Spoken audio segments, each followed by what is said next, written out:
Real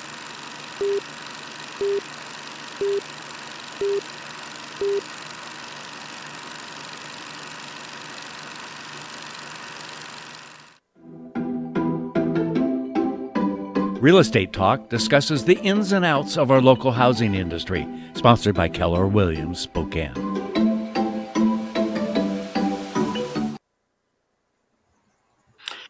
Welcome, folks. My name is Ken Sachs, and you are listening to Real Estate Talks.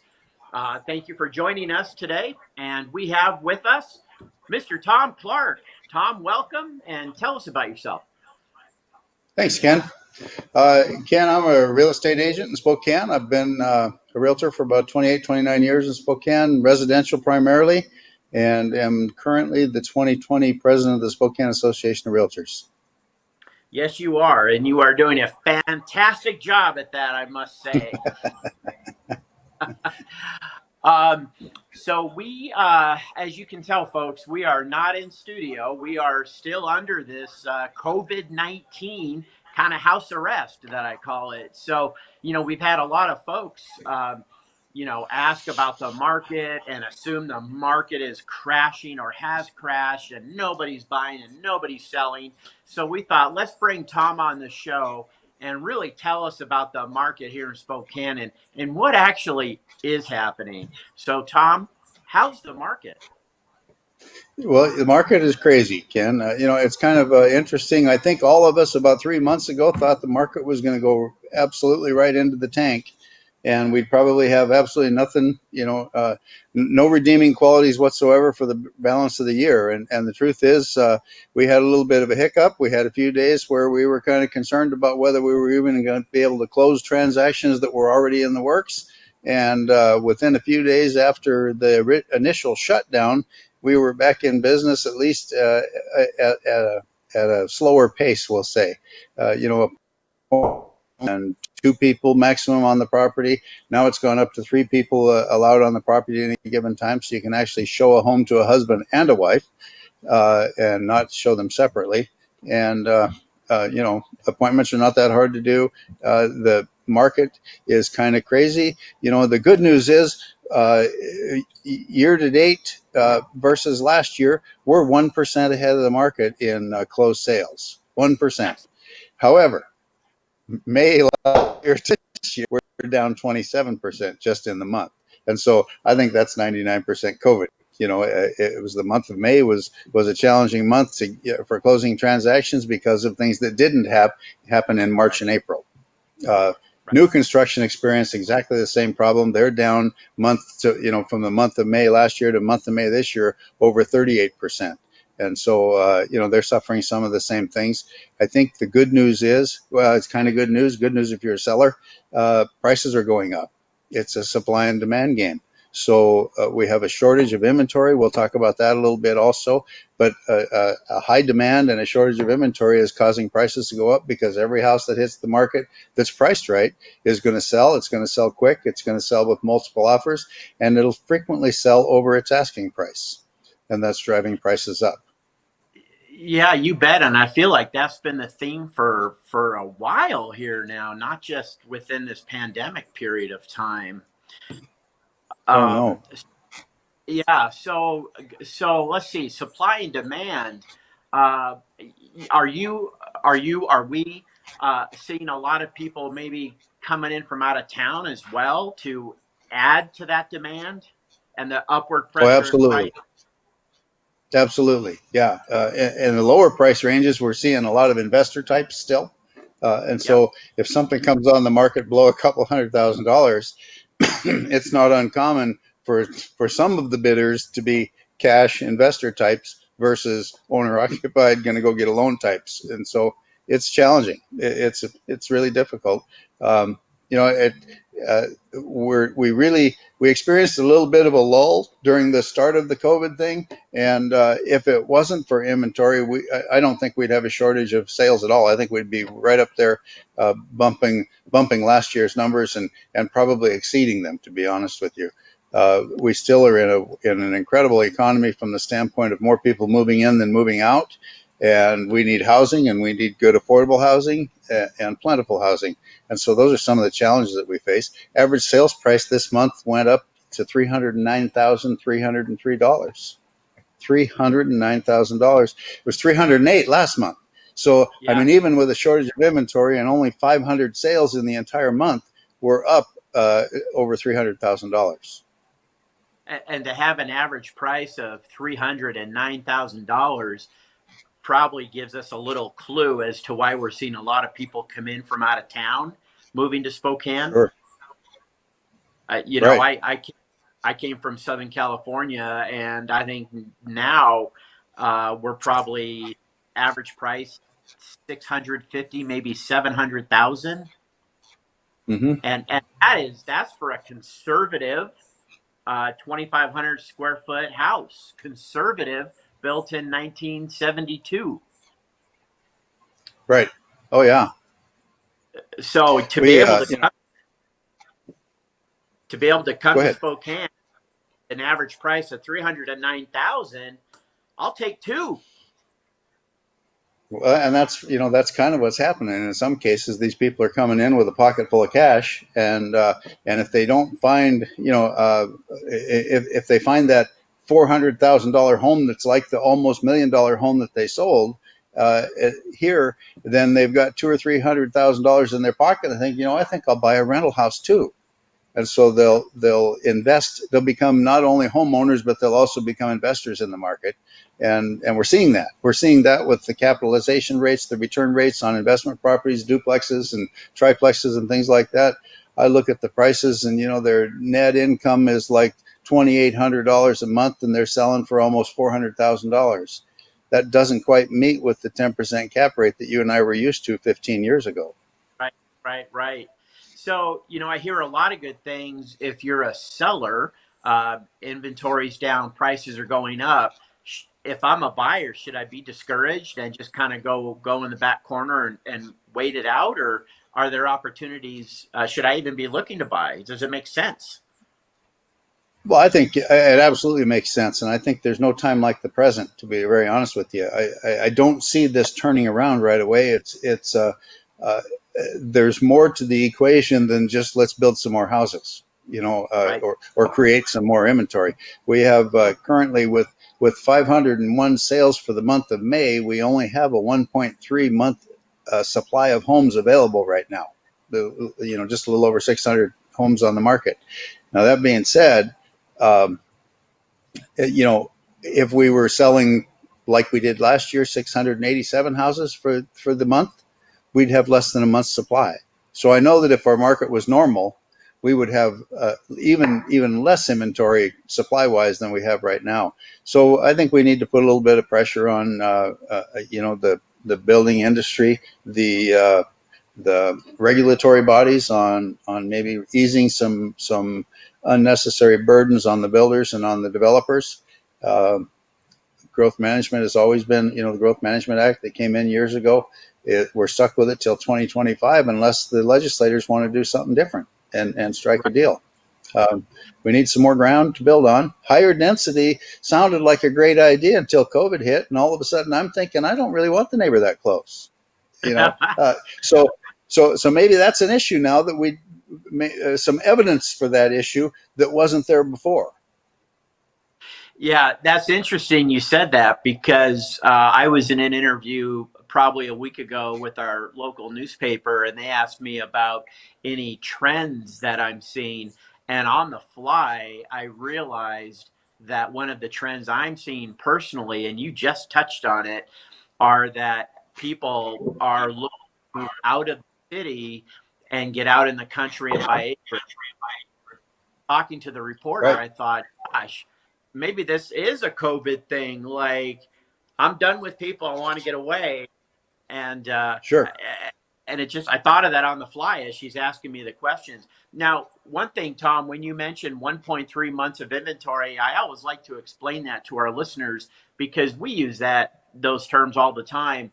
But folks, what that means is at our current rate of sales, and I think Tom, you said 500, for example, last month, 500 We units, 501. Yes, sir. 501 Yeah. units. So we have five, let's say 500 units on the market, not adding any more units, just with 500. How long will it take to exhaust those 500 units? And if we have 500 on the market and we're selling 500 a month, that is 1 month inventory. And that Correct. tells us deep seller's market. And that we don't see a neutral market until about 6 months inventory. And then it becomes a buyer's market. So, folks, that tells you we're not just in a seller's market, we are in the deep end of the pool in a seller's market. Yeah, the sellers are calling the shots. There's no doubt about it.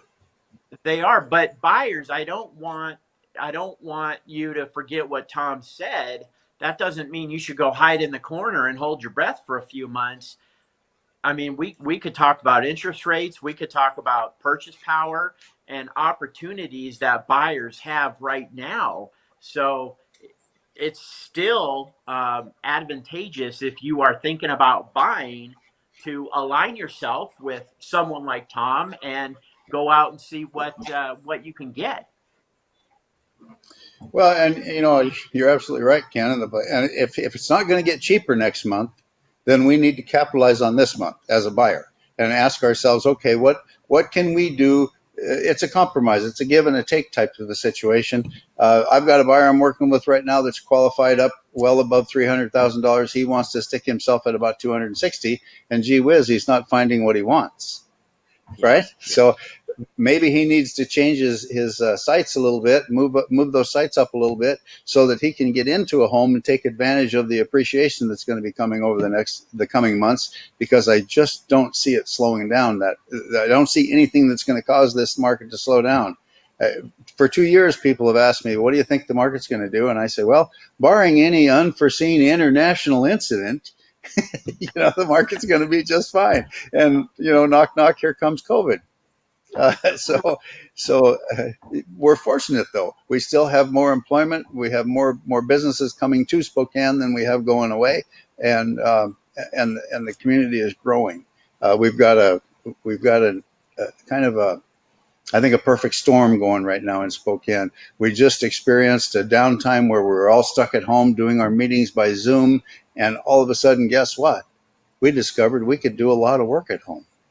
We discovered that this telecommuting thing isn't just a myth. It's something that maybe we could take advantage of, and maybe we could, we can apply in the future. Even if we go back to work normal, we still might stay home a few more days a week, or a few more days a month, or a few more weeks per month, and just go visit the office on a periodic basis, on a not so frequent basis, which lends itself to the possibility of me moving from one of those coastal cities that's prices are just skyrocketed and priced me completely out of the market, and I come to sleepy old Spokane and enjoy the lifestyle and enjoy the outdoor activities, and I go over to Seattle a couple times a month just to check in with the boss and to turn in my paperwork.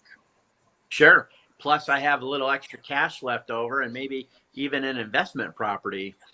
Um, so, Tom Clark, 2020 president, Spokane Association of Realtors. We're here talking about the market in Spokane. And now, what I think we should look at, Tom, is where do you see us going? We've talked about where we are now, where we've come from. Where do you see us going down the road? I know it's a crystal ball question. We get asked that all the time. But what do you say to that question?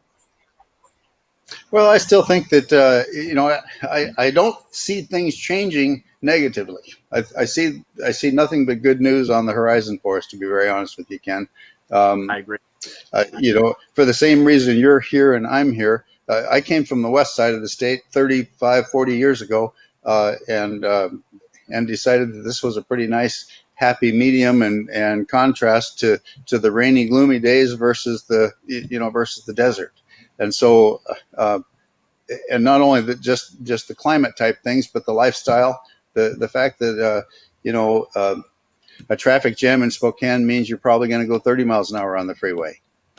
I mean, unless there's something really serious ahead of you, it just doesn't happen. We don't come to a stop for hours at a time or anything like that, like they do down in some of those other markets. So I really think that the market bodes well for us. I think that the long term is very good for us. Amazon's just hiring 2,000 people or awful close to it. There's several other employers looking at Spokane all the time. Uh, we're no longer the best kept secret in the Northwest, which that's both good and bad. You know, we'll suffer some growing pains as a result of it too. But I think if we're good stewards of our business and continue to make smart decisions, I see nothing but positive ahead. Yeah, that's good, and I agree with you completely. As you know, I was interviewing. Well, it was one of our past shows was with an economist from the University of Washington, James Young, and yeah, so many exciting, positive say about Spokane and where he sees us post pandemic because of things like Amazon, such as you mentioned, and our newer infrastructure, and we're a supply chain for the Northwest and Idaho and Boise, and the cost of living, and our average sales price is 300. When on the west side, where you're from, or the Southern Cal, where I'm from, it's much more. And all the amenities we have in Spokane, he was like literally just shaking. He was so excited about our future. And so I agree with you. I think we're going to be in a good spot. And I'll never forget when I was moving up here, all my friends were saying, "Oh, Spokane, you must like the rain, like the rain. It rains all the time." I got so tired of telling them that Seattle, we're totally different. I finally just said, you're right. You're not going to want to move up here. Right, right, yeah. And one of these days they'll figure it out. Yeah, maybe, right. They're my friends, so maybe they won't figure it out. Uh, but Yeah, I remember with our move up here, we displaced about 9 other households around the country because they would come up to visit us, and then, oh my gosh, this is beautiful. And they ended up selling, and my father-in-law retired early, and everybody started moving up here. Nobody, sure. including us, heard of Spokane prior to moving up here. Yeah. Yeah, no, we're pretty fortunate here. Like I say, that was the best kept secret for many, many years. Spokane. Not so anymore. We've kind of hit. We're on the radar. Let's put it that way. And Yeah, so I think the pressure that we have right now is how to get our legislators and our politicians and the various special interest groups, how to get them all on the page to allow us to grow, allow us to prepare some affordable housing. The longer we have supply and demand issues, the higher the prices are going to go, and the less affordable we're going to become, and that'll be a negative self-fulfilling prophecy, and we don't want that. So what can we do to create more housing and more affordability? And I think the answer to affordability is more housing. If you have more to sell, then the prices are more competitive. If you have less to sell, then the prices become less competitive. So we have an issue there. In easing some of the regulatory burdens and restrictions, maybe relaxing some of the growth management boundaries, open them up a little bit, and develop a little bit more land, and get some competition going. The costs of lots right now is just astronomical, simply because there aren't any. And right. it's funny that if there were more lots available, they'd be less expensive. And so and it makes for a lot easier to build affordable housing. So there's some things we can do, and I think we can do it. We do it smart and avoid that urban sprawl that everybody that is so in favor of Gross Management Act was worried about. Yeah, you bet. Well, we've got about 1 minute left, Tom. And any Perfect. closing remarks here as we finish up, No, or was I that it? think thank you for the opportunity to share some of the numbers and share some of the statistics. The real estate market in Spokane is not suffering the pandemic. Honestly, it is not. It's active. Uh, it's positive. It's a go. It's not for the weak of heart. So if you're a buyer, you have to get with it and get serious and position yourself to be the best buyer, because the best buyer usually wins. Sometimes the best offer, but a lot of times it's the best buyer. So take your realtor's advice and get creative.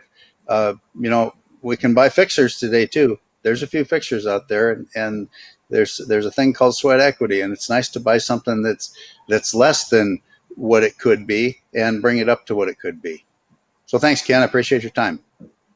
Good, you bet. Tom Clark, Spokane Association of Realtors 2020 president. Thank you for being my guest today. Folks, thank you for listening as always. We will see you next time on Real Estate Talks, and I'm your host, Ken Sachs. Thank you. Thanks for watching. Ask the host a question, recommend a guest, or check out any of our other programs on Facebook, YouTube, Twitter, Apple Podcasts, Spotify, or SpokaneTalksMedia.com. Sponsored by Keller Williams, Spokane.